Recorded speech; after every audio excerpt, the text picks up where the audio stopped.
बॉलीवुड के star couple Dharmendra और हेमा मालिनी की बेटी ईशा देओल ने अपने मम्मी पापा के नक्शे कदम पर चलते हुए फिल्मों में कदम रखा। उन्होंने साल 2002 में आई फिल्म कोई मेरे दिल से पूछे से अपना बॉलीवुड डेब्यू किया था।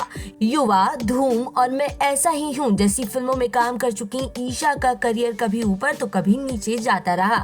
प्रोफेशनल लाइफ से ज्यादा ईशा अपने गुस्से के लिए भी जानी जाती।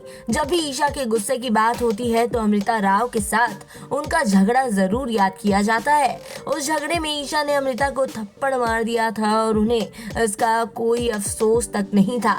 हैरानी की बात यह है कि हेमा मालिनी ने भी अपनी बेटी की इस हरकत को जायज ठहराया था। दरअसल एक बार ईशा और हेमा मालिनी आपकी अदालत शो में पहुंची थी। वहां ईशा ने खुद माना कि उन्होंने अमृता राव को थप्पड़ जड़ा था। ईशा ने कहा था कि किसी ने अगर कुछ गलत किया और बातों से समझाने पर भी ना समझे तो। जब होस्ट ने हेमा मालिनी से इस पर रिएक्शन मांगा तो उन्होंने भी ईशा को सपोर्ट किया। हेमा मालिनी ने कहा कि अगर कोई बार बार गलत बातें करता है और समझाने पर भी ना समझे तो फिर अलग तरीके से समझाना पड़ता है। इस पूरे मामले की बात करें तो ये साल 2006 का है, जब फिल्म प्यारे मोहन की शूटिंग के लिए ईशा और अमृता साथ काम कर रही थी। इस फिल्म में फरदीन खान और विवेक ओबरॉय भी थे। भले ही फिल्म फ्लॉप हो गई, लेकिन ईशा और अमृता का झगड़ा खूब चर्चा में रहा। एक पुराने इंटरव्यू में ईशा ने बताया, हाँ, मैंने अमृता को थप्पड़ मारा था। एक दिन पैकअप के बाद उसने मुझे मेरे डायरेक्टर इंद्र कुमार और कैमरामैन के सामने गाली दी।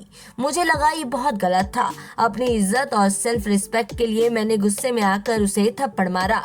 मुझे इसका कोई पछतावा भी नहीं है। हालांकि ईशा ने इस बात को भुला दिया और अमृता को माफ भी कर दिया। लहर लेटरों को दिए गए एक इंटरव्यू में ईशा ने कहा था कि अमृता राव ने अपनी गलती मानी और उन्होंने ईशा देओल से माफी भी मांगी, जिसके बाद ईशा देओल ने उन्हें माफ कर दिया। दूसरी तरफ कहा तो ये भी चाहता है कि ईशा देओल अमृता राव के करियर के बीच में अड़ंगे भी लगाने लगी थी। उस दौर में ईशा देओल की पहुंच बॉलीवुड के बड़े बड़े लोगों तक थी, जहां पहुंचकर उन्होंने अमृता के लिए कई रास्ते भी बंद किए। हालांकि इंडस्ट्री में अमृता के करियर में अड़ंगा लगाने वाली वो इकलौती ऐसी एक्ट्रेस नहीं थी। करीना कपूर खान से भी अमृता राव की नोक-झोंक काफी चर्चा में रही थी। कहा जाता है इसकी वजह शाहिद कपूर रहे, क्योंकि वो उस समय करीना कपूर को भी डेट कर रहे थे और इसी समय उनका नाम अमृता से भी जुड़ा था।